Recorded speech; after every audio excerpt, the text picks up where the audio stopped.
Assalamualaikum warahmatullahi wabarakatuh. Alhamdulillahil qail fi kitabih Inna a'tainakal kautsar fasalli rabbika wanhar inna syani'aka huwal abtar. Allahumma shalli wa sallim ala nabiyina Muhammadin wa ala alihi wa ashabihi wa mawala amma ba'd. Ya, alhamdulillah pada siang hari ini kita bersua di sini untuk sama-sama belajar, ya, sama-sama belajar bagaimana berkurban sesuai syariah plus di zaman pandemik ini, ya. Jadi kalau berkurbannya mungkin secara umum ya sama saja dari tahun ke tahun, dari masa ke masa.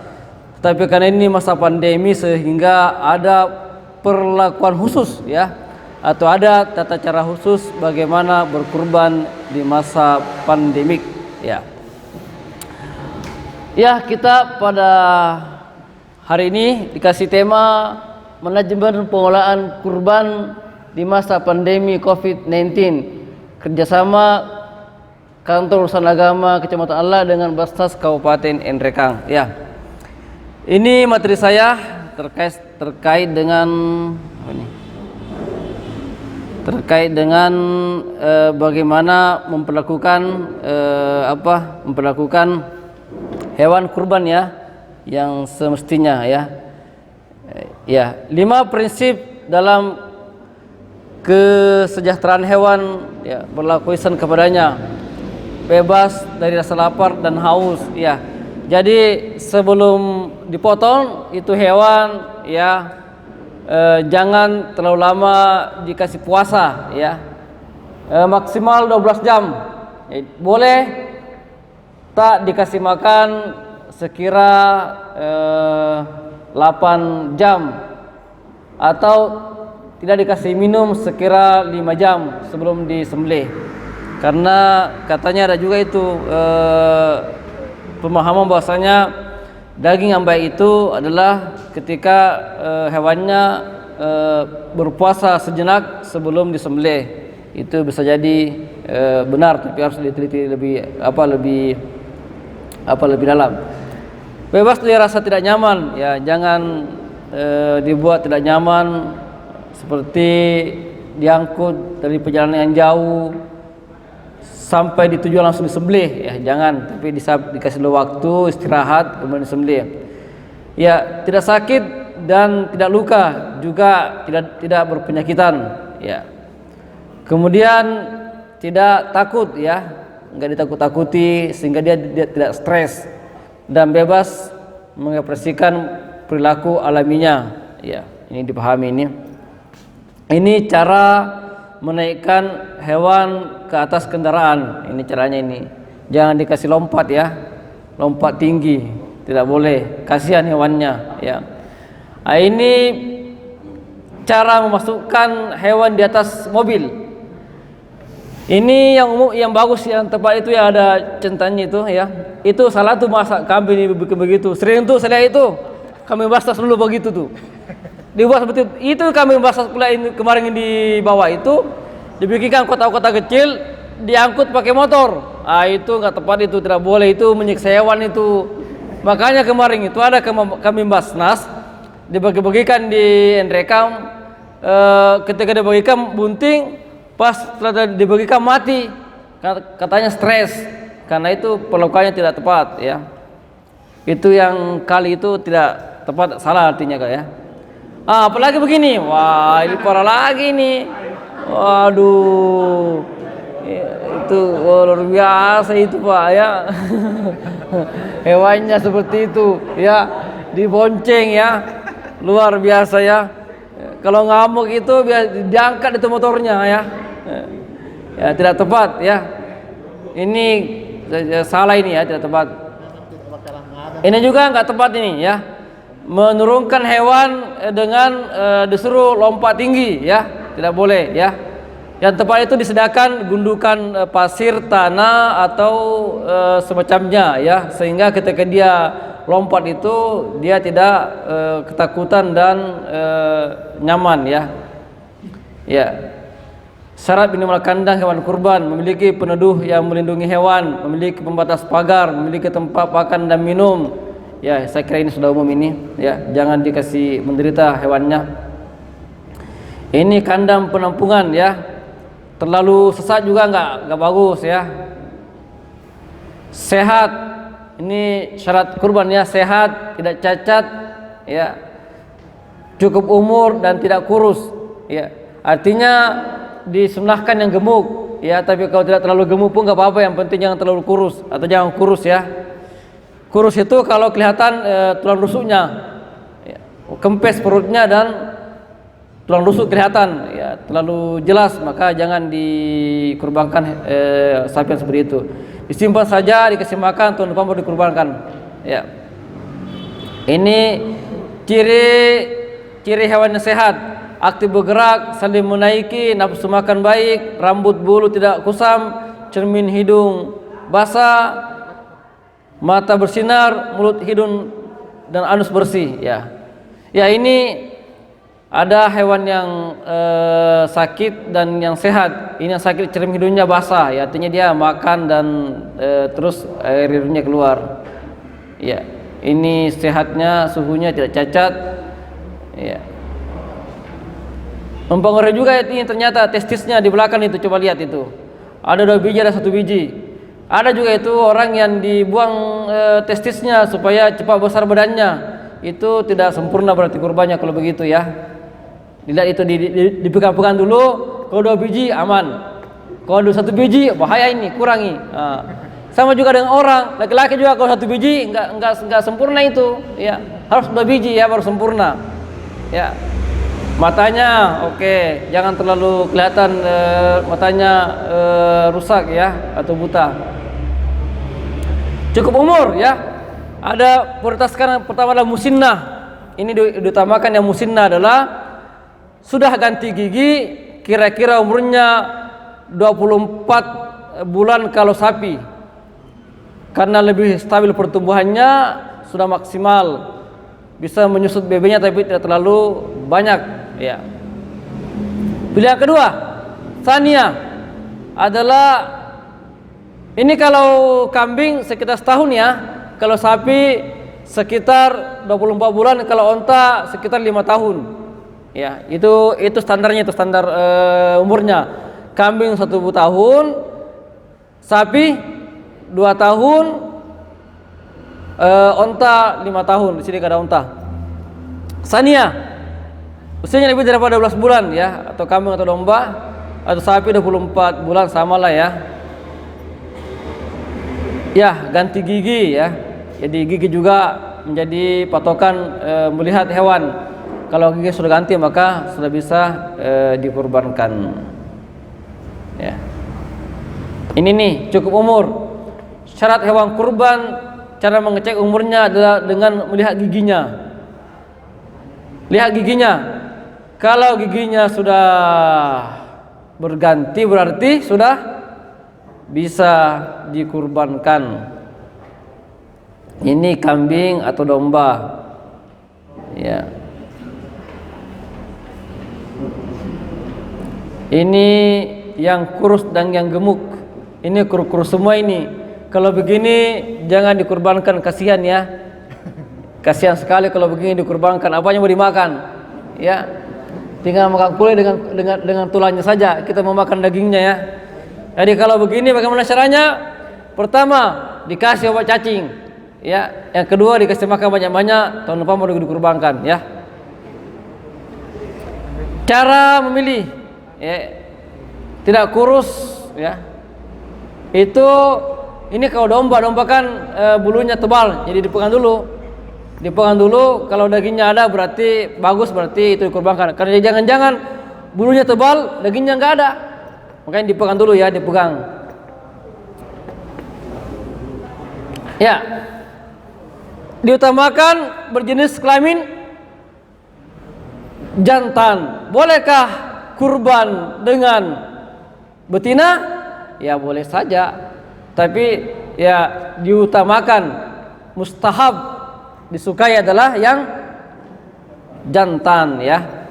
Boleh juga karena banyak juga sapi betina yang bagus ya, yang sapi betina yang bagus-bagus itu banyak juga tuh, yang gemuk juga nggak ada masalah. Yang penting gemuk dan bagus ya. Oke. Ya, ini terkait dengan kualitas daging ya. Ya, saya sering ditanya, ada orang kalau memotong sapi katanya keras dagingnya, ada juga lembek dagingnya. Betulkah demikian? Ya, sebenarnya yang membuat daging lembek atau keras itu banyak faktornya. Pertama adalah faktor psikologis hewannya, keadaan hewannya. Kalau hewannya stres, dagingnya kurang bagus. Ya, itu yang pertama. Yang kedua, jenis hewannya. Sapi sama, namanya sapi tapi beda-beda jenisnya. Ada sapi lemosin, ada Brahma, ada FH, ada Bali, ada PO. Nah, setiap jenis sapi itu memiliki tekstur daging yang berbeda-beda, yang juga berpengaruh pada rasanya. Kemudian jenis kelamin, ya, jantan dengan betina beda kualitas dagingnya, ya, beda kualitas dagingnya. Ya, kalau jantan itu lebih keras, kalau betina lembek. Karena orang jantan itu laki-laki itu suka yang keras-keras, ya. Betina juga suka yang keras-keras, tapi kita suka yang lembek, ya. Jadi kualitas daging itu juga kadang-kadang berpengaruh kepada jenis kelamin. Kemudian warna juga, warna sapi yang hitam itu lebih keras daripada sapi yang warna-warnanya agak cerah, ya.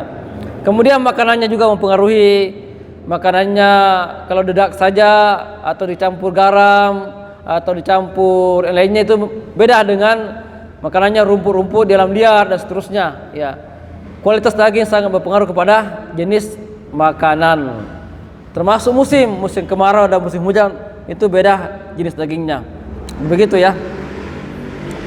Dan tapi yang paling utama adalah jangan sampai sapinya stres baru dipotong, ya. Ini stres PS versus kualitas daging. Nah, itu kan pada hewan yang stres akut yang parah maka terjadi respirasi anaerob yang menghasilkan sisa metabolik berupa asam laktat. Ya. Asam laktat yang terlalu tinggi pada saat penyembelihan, penurunan pH yang terlalu cepat. Darah tertinggal di dalam otak dan otot, ya. Jadi itu sapi kalau darahnya nempel di daging, itu pasti dagingnya amis dan tidak enak dimakan. Ya. Itu caranya itu. Jadi kalau ada orang yang perlakuannya kepada hewan tidak bagus, maka berpengaruh kepada hasil dagingnya juga tidak enak, ya. Lokasi penyembelihan ya yang tepat. Ini begini caranya ini. Nanti tata cara penyembelihan di masa Covid ini itu beda dengan pada masa biasanya. Yang pertama, bikin minimal seperti ini. Ada lokasi penyembelihan, ada lokasi menguliti, ada lokasi mencecah daging, dan ada lokasi memisahkan antara jeroan dan kotoran di luar ini. Ini jeroan, kotoran dipisahkan. Jadi ada penyembelihan, menguliti, mencecah, mengantongi, dan ada khusus untuk lokasi pemilahan antara kotoran dengan jeroan, ya. Dan jangan berkerumun. Ini kebiasaan kita kalau orang kurban berkerumun, ya. Yang berkurban nunggu di situ, ngantri di situ, nggak usah ngantri di situ, ya. Kemudian yang mau daging juga ngantri di situ, jangan, karena cukup di rumah saja, nanti panitia yang antarkan ke rumahnya masing-masing, ya. Jangan dibagi di tempat di satu titik agar tidak terjadi penumpukan orang yang banyak di masa pandemi ini, ya. Begitu maksudnya. Jadi membuat lokasi yang tepat dan mengatur masyarakat agar berkorban di saat yang tepat dengan cara yang tepat agar masing-masing mendapatkan pekerjaan, tugas sesuai apa yang telah dibagikan kepada panitia, ya. Ya begini nih tata caranya.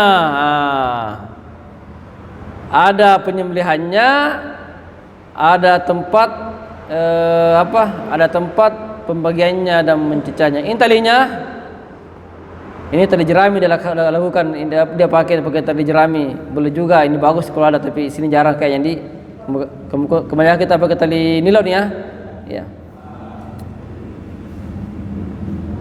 Ya, merobohkan hewan di masa pandemi, ya, dilakukan oleh orang yang kompeten. Kurangi orang yang terlibat. Jangan terlalu banyak berkumpul kayak nonton bioskop.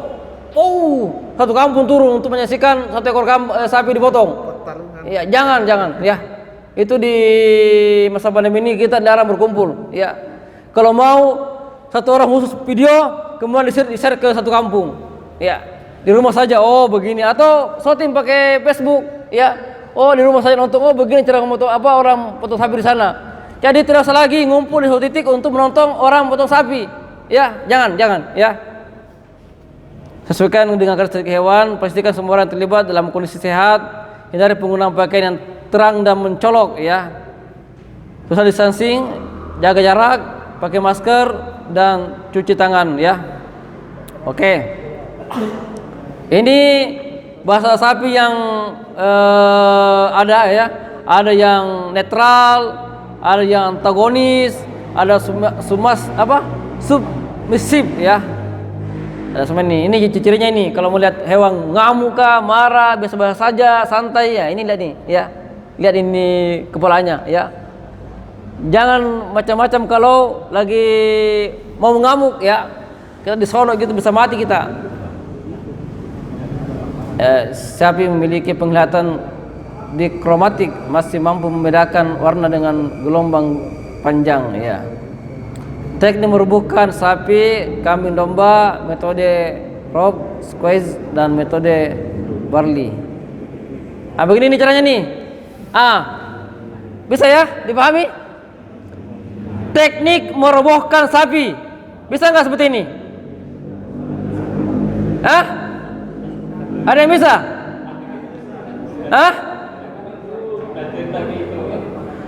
Tidak. Ini sapi sudah mau mati emang ini. Sapi jinak. Kalau sapi mengamuk ya jangan begini, ya. Kakinya diripung baru ditarik, ya. Kalau begini sapi jinak ini. Ini kan sapi perah itu. Gampang dia kalau sapi perah, dia terbalik di perah, ya. Ya, ini caranya ini. Bisa juga begini. Di bawah dada, di atas punggung. Tali disilangkan, ya.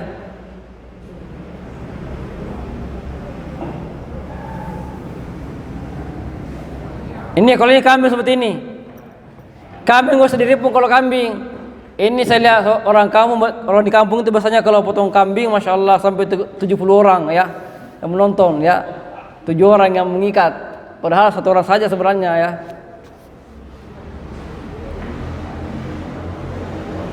Ya, ini sapi liar ini. Coba kita sini kan sapi liar kan, jadi kakinya dulu yang diripung, bukan badannya. Kalau sapi jinak, badannya yang diripung. Kalau sapi liar, kakinya dulu yang diripung. Kalau enggak, kita ditendang masalahnya, ya. Dipahami, ya? Ini APD. Mana Pak Camat? Pak UPZ.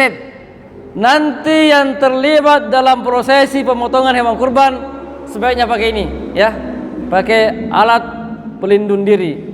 Kita sudah beli tadi Pak Pardi. Basas mereka sudah beli bagi yang berkurban, ya. Kita ya kan 4 ekor sapi. Ini nih penggunaan pisau, ya. Pisau juga mempengaruhi. Jadi salah satu yang terbaik adalah menggunakan pisau yang sesuai standar. Sebenarnya kalau sapi itu kitaran antara 40 sampai 50 cm sebaiknya. Ini dia kecil pisaunya. Boleh pendek tapi harus tajam sekali. Tapi kalau nggak terlalu tajam boleh sekitar 40 sampai 50 cm. Kalau sapi, kalau kambing boleh 20 sampai 30 cm. Ini kan kambing nih kayaknya nih. Sapi juga boleh, tapi harus tajam betul ya. Ini nih, pisau khusus ini untuk menyembelih, ini memang ini menyembelih hewan kurban. Ya. Teknik penyembelihan agar mendapatkan daging yang enak. Ini nih. Kecepatan ayunan dan tekanan pisau tergantung pada keterampilan penyembelih dan pisau yang digunakan. Harus cepat. Skala ayu memotong 6 saluran, yaitu 6 saluran. Ini jenis salurannya ini, karena ada beberapa saluran, nanti saya lihat. Penyembelihan dilakukan dengan di bawah dagu atau tulang leher 3 sampai 4 cm. Teknik sembelih ya. Ini nih. 1 jari daripada dagu ya. Ya. Nah, ini nih. Ini yang tepat, itu yang salah itu. Dihitung, tuh 5 jari daripada dagu. Bisa dihitung, Dik. 5 jari daripada dagu, di situ dipotong. Ini nih. Ini 6 saluran ini. 6 saluran yang harus terputus supaya penyembelihannya betul-betul sempurna. Ya. Anatomi leher ruminansia. Ini teknik sembelih harar ya.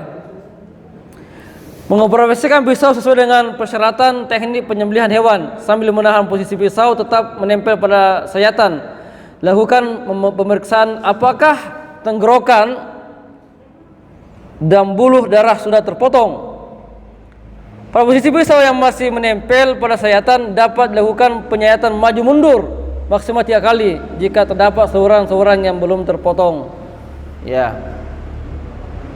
Ini caranya. Teknik mengoperasikan pisau. Ya. Sayatan dari atas ke bawah. Ya. Bagaimana mendapatkan daging yang tepat, yang bagus? Ya.